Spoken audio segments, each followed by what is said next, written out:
as we prepare to host the upcoming G7 summit in Alberta, along with attending next month's NATO Summit in The Hague. Is there an opportunity for Canada to take a more prominent role in a shifting global order? Joining us now to help unpack what opportunities may arise for our nation, we welcome Richard Fadden. He's former director of CSIS, the Canadian Security Intelligence Service, and former National Security Advisor to Stephen Harper. He's joining us on the line from the nation's capital. And with us here in studio, Kerry, former Canadian ambassador to NATO and senior fellow at the University of Ottawa, and Adam Chapnick, professor of defense studies at the Royal Military College of Canada and co-author of Canada First, Not Canada Alone, a history of Canadian foreign policy. Good to have you two in this studio. Kerry, I think for the first time. You've always been on satellite before. And Richard Fadden, thanks for being there for us in the nation's capital. Let's start with this quote here from Avi Ben-Lolo, who was published in the National Post last month. He's the founding chair and CEO of the Abraham Global Peace Initiative, and here's what he had to say.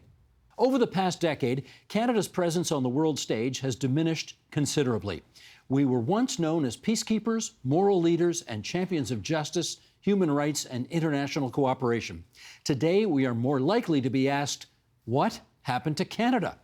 In capitals around the world, the question echoes, where is your country's voice? Let's start there. Richard, agree or disagree with the premise of that statement? Basically, I agree, and I think there are two big reasons for this.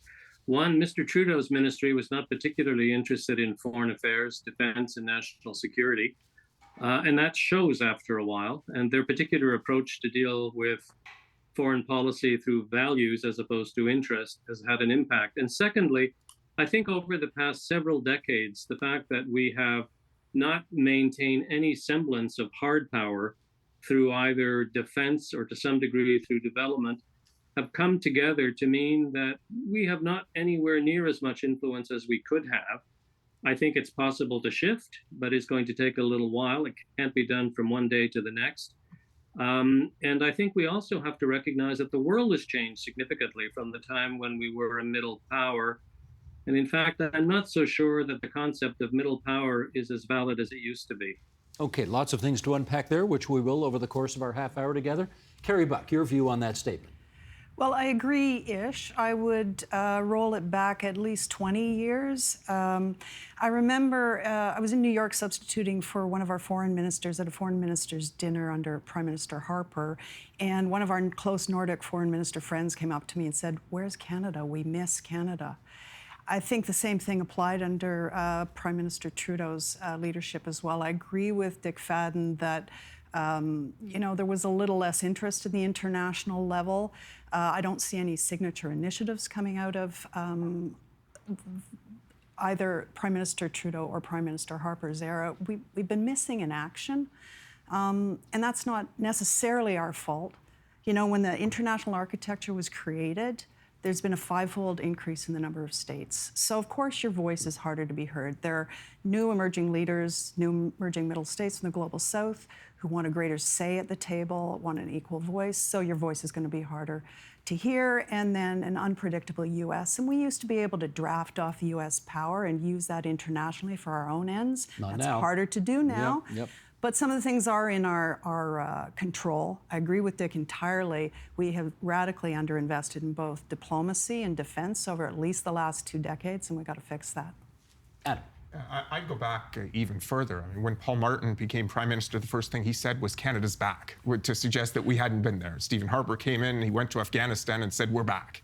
And then Justin Trudeau came in and he said Canada's back. So there's always been this impression the last 30-odd years that Canada's influence has withered in the world. It's somewhat true. I think Kerry's right, that the world's gotten bigger and we haven't gotten that much bigger, so that's part of it. The other part is certainly underinvestment in every which way, shape, or form, as well as less boldness in terms of how we've pursued international issues, which can be good or bad. It's just the way it's been. Everything's relative, of course. And Richard Fadden, let me just throw a couple of other names of so-called middle powers out there, and maybe you tell us how we're doing relative to them. India, Brazil, Turkey, they're all middle powers. Do they punch above their weight in ways we don't? I think they punch above their weight in their own region. And in fact, I think you could even argue that they are major powers in their own region. I continue to think that the idea of a middle power isn't one that we should place as much emphasis on as we used to. And I agree with Kerry that the fact that there are more countries make a difference. But I also think the main reason we have not had as much of an impact is not that, it's because we haven't really wanted to. You gotta wanna, and then you have to articulate the national interest, prioritize them, and sustain them over time. And one of the things that I remember from the time I was working in the various jobs you've mentioned, you know, I'd go to a country, they were all happy to see me, but over a beer later on, they would say, you know, the last time we had a Canadian federal minister visit, your head of government has never visited. You don't stay the course. And I think that characterizes our relations with a lot of countries over the course of the last several decades, not our closest allies, but anybody else with whom we would have to develop relationships and alliances to leverage our influence around the world. If our prime ministers, and I'm gleaning from the table, literal and figurative here, that this is not simply a case of Mr. Trudeau, but this goes back further than that.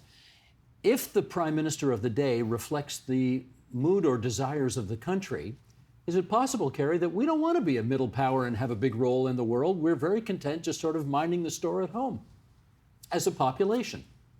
I don't know if that's true. I think it's less true now. I think Canadians are starting to realize that the world has fundamentally shifted. There are threat vectors hitting Canada that people are starting to feel in their day-to-day lives. COVID, one example. Ukraine grain disruption of supply chains and spikes in food prices. So I think Canadians are starting to realize that the world actually is in Canada. We don't have that luxury of geographic distance that much. Maybe we had it more in the past, but we certainly don't now. So there's a realization, and at the same time, I think that leadership matters. I personally think it's time for a foreign policy review. We haven't had one for decades. Why a review? To engage Canadians in recrafting a narrative about what Canada is in the world. Do Canadians want to play a bigger role in the world? I think that Canadians at a surface level always say that they want to play a greater role in the world, but the question is the trade-offs that they're willing to accept. And I think for the last 20 or 30 years, there's been a difference between wanting to play a role in the world and needing to. And we really haven't needed to. And as a result, when the trade-offs came, the choice was, well, we want to at another time when it's less expensive. I agree with Kerry that today, we can't rely on the Americans to keep the system the way we want it to be. As a result, it's not just a matter of want now. There's a necessity there that wasn't there before. And I think Canadians are more willing to pick up the cost than they have been in quite a long time. Well, as Kerry alluded, the world has changed somewhat since the 20th of January of this year, when somebody new went into the Oval Office, and dealing with President Trump has been job one for the new Prime Minister, Mark Carney, which he talked about in speaking to reporters last month. Let's play a clip of that. Sheldon, if you would. Canada is ready to take a leadership role in building a coalition of like-minded countries who share our values. We believe in international cooperation. We believe in the free and open exchange of goods, services, and ideas. And if the United States no longer wants to lead, Canada will. So he says, okay, Richard Fadden, come in on this. When it was obviously Trudeau and Obama, or Trudeau and Biden, it was a pretty different situation than it is now for Carney and Trump. Is that going to make it more difficult for us to play a leadership role in the world, in your view? I think it absolutely will. I think the first thing we're going to have to do is stabilize our relationship with the United States. And I think the Prime Minister has got that. But there's still a great deal left on this planet that we can play on. I think we're going to have to accept that we're not going to make a great deal of difference in the relationships between the United States on the one hand and Russia and China on the other. We're simply not going to. But there are all sorts of files where we could play a useful role. You know, the pandemics, climate change, regional institutions, trying to work more effectively with various regional groupings. But I come back to what I said earlier. This is going to take some conscious decisions, some allocation of resources, and the utilization of ministerial and prime ministerial time. I wonder if I could just add a thought to what Kerry said a minute ago. I agree at one level that we need a foreign policy review, but if we're going to be an effective influencer in the world, I think we have to use all the tools that we have available. So whether we have a foreign policy review or not, we need to marshal our foreign policy and operations, defense, security, trade, and economics. It's one of the things we've not done particularly well. We've frequently sort of said, well, there are these few countries in Asia, we want to trade with them. But we've forgotten that they often like a strategic relationship. So I think we're going to have to change our mindset in how to deal with countries.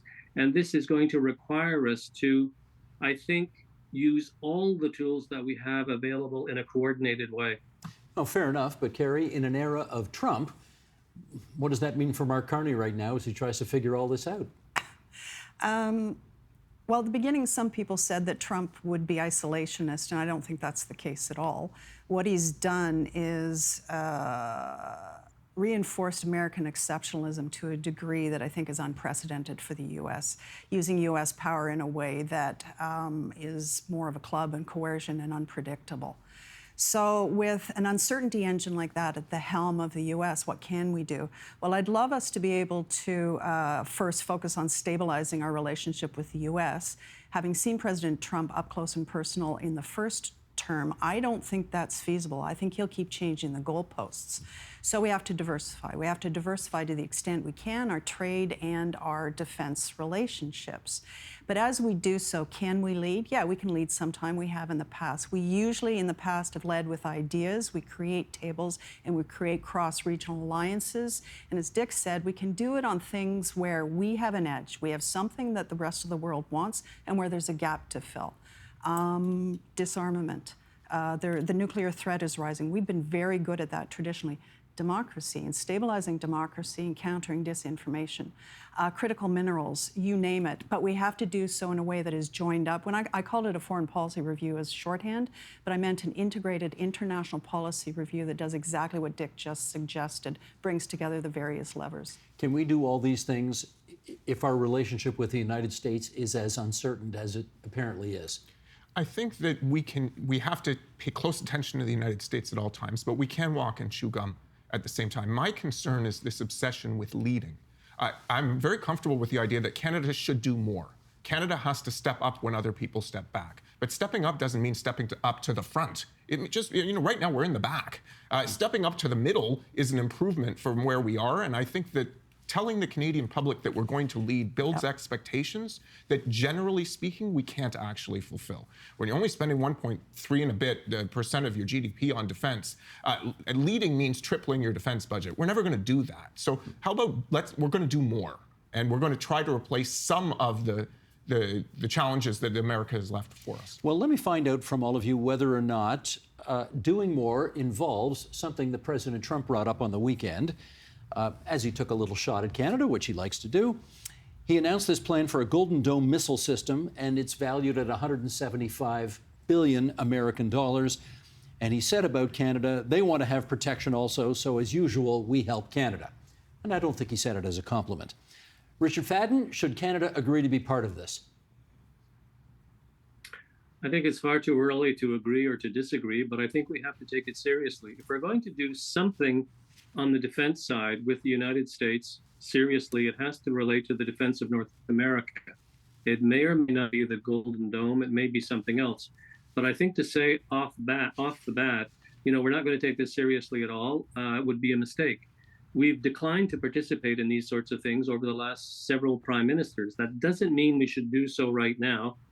I'm no great expert in golden domes, but I have a suspicion that getting it done with Mr. Trump's term, getting it done within the budget he suggests, and whether we can do it as effectively in North America, given the size of North America, as the Iron Dome operates for Israel, which I think is one of the models the president has in mind. So I think we should study it, we should talk about it, and if we don't do the Iron Dome, we have to up our contribution to North American defense in another way.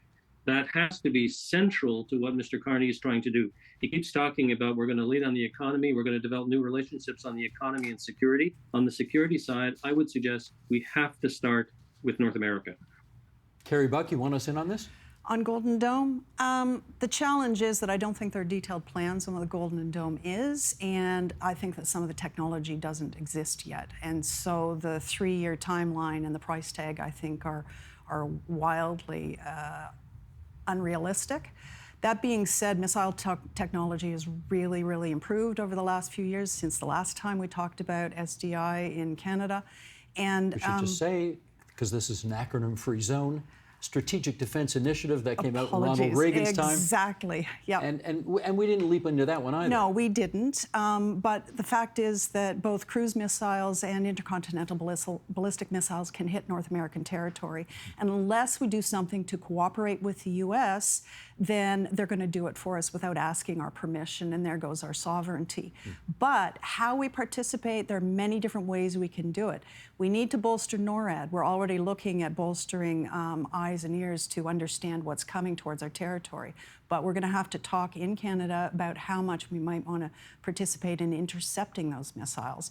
But again, this is a conversation that's going to take a few years to come to fruition. So I think tactically, the Prime Minister has been very wise keeping the door open to the U.S., to our participation, without predicting what kind of participation that might be, and leaving the conversation going without committing too far. So if this happens in Donald Trump's third term, do we hop on board then? I think even if... You didn't even smile at that. That was a little joke, and you didn't even smile. I was thinking of whether I should or not. I think the issue here is even in a third term, this thing wouldn't get done that quickly, and therefore we should avoid making the mistake we made last time, which was saying no to something we hadn't been asked about yet. We didn't have to say no back in 2005, 2006, because there wasn't a formal ask. We said no anyway. It hurt the Canada-U.S. relationship. If the president wants to muse about this dome that would take decades probably to put together, the last thing we need to say is we're out. We can say we're looking to cooperate and work together on the defense of North America, and we can see where that takes us. Can they do it without us? Yeah, they can. That's the problem. I mean, if there is an ICBM or a cruise missile heading towards North American territory, they will do it. Better that we get in some form or the other so we can affect the shape of it, the shape of the defense, and have some say in what kind of response there might be and where. Some say. If we don't join this, what do you think about the risks to our sovereignty, gaining or losing? I don't know how big a risk it is in this very case, because I don't think the thing will get built all that quickly. And that if we don't join now, when they get more serious, there may be another opportunity to join. So I don't think there's a risk to our sovereignty there, but I do think there's a risk to our relationship with the Trump administration if we start saying no to things that are not even difficult to say yes to. I think that would be a big mistake. Let's pursue that a little bit more here, because we just heard Mark Carney say in that clip, if the United States no longer wants to lead, Canada will. Okay, good soundbite, but let's see what that actually means. And we've got a couple of events coming up in the not-too-distant future at which Canada may or may not road test out some of its theories on this. The G7 Summit. Richard Fadden, I'll start with you on this. We have the G7 coming up in Alberta in June. What kind of opportunity, in your view, does that present for Canada to make a mark on a world stage? Well, I think to call a spade a shovel a spade, we have to acknowledge that it's going to depend how President Trump behaves. Remember what happened the last time we had a summit, G7 in Canada. He totally threw it off track. So if he's in that kind of mood again, it's going to make it very, very difficult for us to lead on anything. I tend to think that having a successful summit this time round with President Trump there and President Zelensky there, it will simply be to have the meeting proceed, produce a reasonable communique without a blow-up. I know that sounds like a fairly low bar, but I think we have to be reasonable. Given the unpredictability of Mr. Trump and some of the other issues, if the Prime Minister manages to do that and inject a couple of ideas, I think it will be a success. Is nobody, Adam, able in a circumstance like this, when Donald Trump starts getting particularly disruptive and unhelpful, is there nobody around that table of the seven biggest, countries in the world who can say, would you mind acting like an adult in the room for a change? Is that possible? I don't think so at all.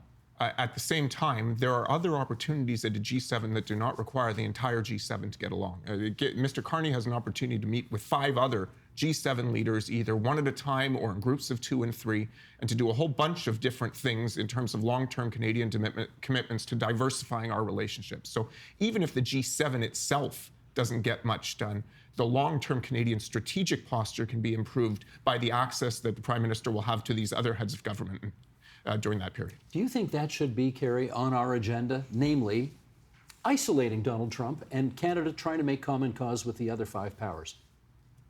Yes and no. Diplomacy is the art of letting somebody else have your way. So I agree entirely with Dick. Say that again? Diplomacy is the art of letting somebody else have your way. Have your way. Right. And both the G7 and NATO depend on consensus. The strength of the communiques and strength of the action for both of those bodies depends on consensus. So it doesn't make sense to go to the table and pick a fight, face direct fight with Donald Trump. Why would it? You'd end up wrecking the things, the institutions, worst case scenario, or the initiatives that you want to carry forward. Not a fight, but is there a way to sort of marginalize, let him feel like he's a part of the party, but marginalize him and the other 5 serious countries get their business done? Absolutely, but not at that table. At Not that at that table. table. So working with other middle powers, other members of the G7, for instance, to change our trade and investment flows so that we mitigate against the damage that his tariffs will cause, absolutely. But quiet diplomacy is the order of the day here, particularly for us. If we're seen to be directly orchestrating something that runs against Trump's interest, he'll take a run at us and try some retaliation. Why would we want to court that? So I think it's quiet diplomacy, and at the table, head for a light G7 and seek to obtain the most you can. And there's a lot that can be obtained on issues that the G7 has worked on for a while: critical minerals, support for Ukraine. But don't die in a ditch over, seeking to have the hardest language about Russia in the communique. And then if you lose that, you've actually moved the goalposts back. Although, Richard Fadden, I did hear Donald Trump on the news this morning saying some pretty tough things about Vladimir Putin, maybe some of the harshest language he's used about Putin yet. Having said that, if he shows up at this thing and wants to misbehave, is there a way for Canada to do its business with the other 5 and somehow marginalize the United States? I think it would be a mistake to try and marginalize the United States. I think it will be immediately obvious to them.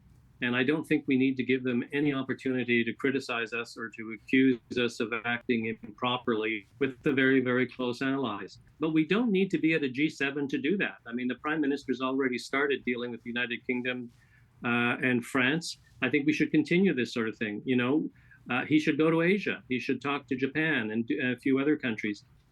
Well, let me pick up on that, because the NATO meeting is coming up at the end of June. You're our former NATO ambassador. It's over in The Hague. What should our approach be at that thing? Well, the main menu item will be, of course, defense spending.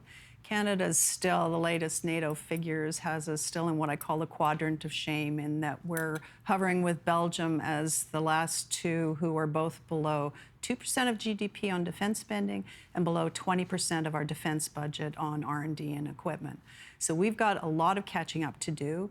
We're talking now about how much sooner we can reach the 2%, but I expect the Hague Summit at the end of June to reach agreement at around 3.5% of GDP on defense spending, plus an additional 1.5% of non-defense but defense-related spending on things like infrastructure. So, and it is not in our interests, either tactical or policy strategic, to part company with NATO on this. NATO's important for us, right? So that's where we're going to have to focus, and we have to be ready, and we have to start to shift the conversation in Canada closer to that 3 or 3.5% of GDP. It's in our interest. It's not just about placating Donald Trump. The world is fundamentally more dangerous, and we have rusted out, as I said, both our defense and our diplomacy. So we got a lot of catching up to do, and again, we're behind the curve, and we're behind the curve of all of our NATO allies. And NATO really matters to us for reasons much beyond kind of pure defense and much beyond European security, of course. It's transatlantic. Adam, NATO Summit, June. What do we do? I think part of the issue here is not to embarrass ourselves. We really are a laggard when it comes to commitments to NATO. We have a long way to go. The worst thing you can do in a situation like that is tell other people that you know better in terms of how the organization should go and do its business or how the alliance should function. I think we should be helpful. I think we should be clear that we're going to do more, and I think that's plenty for this meeting. Richard Fadden, how do we walk in there, given the laggards that we are, with our head up, trying to be constructive when no doubt everybody's looking at us saying, you guys are in no position to tell us anything? I think we have to convince our NATO allies, all of them, not just the United States, that there's a new sheriff in town with new priorities and a commitment to increase our spending to the 2% as soon as we can, whether we like the 2% or not. We have to do that if we're going to have any credibility at all. Gotcha. Let me talk about foreign aid here, because according to Global Affairs Canada, we spend $12 billion a year on foreign aid. And I don't know if that's it's a lot, but I don't know whether it's an appropriate amount for a country of our size. What do you think? It's not. It doesn't meet the benchmarks that were set way, way back when by Lester Pearson. It doesn't keep company with some of our other kind of like-minded middle power countries. And in an era where the U.S. is pulling back on aid and the horrific impacts that's causing in terms of starvation, deaths, lack of education. Using development assistance, it's not just, Boy Scout. It's about pushing your interests out, building your soft power brand, and helping build the world that will actually make it easier for us to avoid conflict and to increase trade. So it doesn't make sense to me that we would be pulling back in this era, especially with the U.S. pulling back on aid. Development assistance, I think, should be increased. Richard Fadden, your view on that? I entirely agree with what Kerry has said, and I would only add, we should take this as an area where we can show some international leadership. We should work with other countries. We have to rethink whether or not it's going to be delivered bilaterally or through multilateral institutions. And we should just find a way to maximize its impact while we're increasing what we do and getting others to do the same. But it's a good area for us to show leadership. Adam, what about if we have to pick up our defense spending a lot, and most Canadians are not that thrilled with the notion of increasing our foreign aid spending, is there a way to divert foreign aid spending to defense spending, and in some respects, kill two birds with one stone? I think that would be a big mistake. I think the real solution is to level with Canadians about what foreign aid really is. Canadians have been taught to believe that foreign aid is charity. Yeah. If that's what it were, there would be a very good case to make that money should be spent at home. It's not. It's an investment in international stability. It's an investment in new markets for Canadian goods and services producers. It's an investment in international security. If Canadians understand why we're doing this, I think they'll be less likely not to be willing to do it in the first place. Kerry. And this walks back to our national narrative on international, what Canada is on the world stage. We have a history of seeing whatever we do with the U.S. as being existential, and the rest of it is kind of optional. We're in a crisis now with the U.S., double down with our relationship with the U.S. and try to avert tariffs. Sure, absolutely. But if we don't diversify and build up the rest of our presence internationally, we will lose both on security and on our economic health. So I'll go back to Dick's first answer, talking about too much focus on values instead of interests. I think the world we want to build would be consistent with Canadians' values and in our interests. I think it's a false distinction. I think we need to rewrite the Canadian narrative on who we are in the world and understand that we give something to the world and we get something back from the world when we invest in that kind of international presence that we've stepped away from for the last few decades. Richard Fadden, you want to come back on that?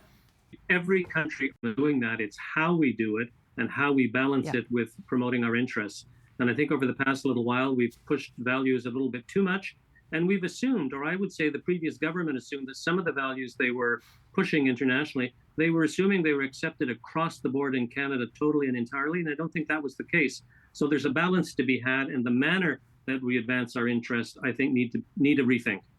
Adam, I wonder if you could help us understand, because I don't know, but I suspect if you asked Canadians about foreign aid, they would say charity begins at home, and we should be spending less of that money overseas and more of it at home. Why do you think successive governments have not been able to make the case that you just very eloquently made a moment ago, which is This is in our interest. International stability is in our interest as well. Why have they not done well making that point? I think because it's a whole lot easier to make the other point, that international aid is just about helping when there's a tsunami. And you don't need $12 billion to help with tsunamis. You can probably do that with 2 or 3. It's a very simple case to make. There are no votes in foreign aid, and so politicians have made that easy case and moved on to something else. Much harder to explain that when people get out of poverty, they can buy your stuff. And when they're in poverty, they can't. When people are in poverty, they tend to resort to things that disrupt the rule of law. When they're stable and happy, they don't. That's a good thing. It's a longer conversation. No one's wanted to have it. We are down to our last minute here, and I know Anita Anand, the new foreign minister, is watching right now and will want some good advice from you, Kerry Buck, so give it to her. Stay in your job for long enough to create relationships with your counterparts so you have that credibility and you can show up in a more consistent fashion. We've had a revolving door of foreign ministers. And talk to Canadians about why it matters that we engage internationally. Sounds like very good advice. It's really not in her hands to be in that job for a long time, Yeah, I right? know. It kind of depends on the guy at the top of the ticket. Well, if Mark Carney is watching now, maybe he'll take that advice, but yes. I'm reliably advised that he watches every night as well. Yes. Okay. Richard Fadden? I think the main bit of advice I would give her is prioritize. Pick 2 or 3 things that you need to do. Insist that the department and the rest of the government follows priorities, and be consistent. We cannot be all things to all people in this new environment. So prioritize, prioritize, prioritize. And Adam, what advice would you give her? Let your people speak. I think Canadians need to hear more from diplomats. They're extremely bright people. They're almost universally well-spoken, and I think it will look good for you if you let your diplomats actually speak to Canadians publicly themselves. You don't have to vet everything they say. You can trust that they'll make you look good. I want to thank you 3 for joining us here on TVO tonight. Kerry Buck, our former Canadian ambassador to NATO, senior fellow at the University of Ottawa. Adam Chapnick, professor of defense studies at RMC. Canada First, Not Canada Alone is his book. And Richard Fadden, former director of CSIS and the former national security advisor to Prime Minister Stephen Harper. It's great to have all 3 of you on our program this evening. Thank you. Thanks so much. Thank you.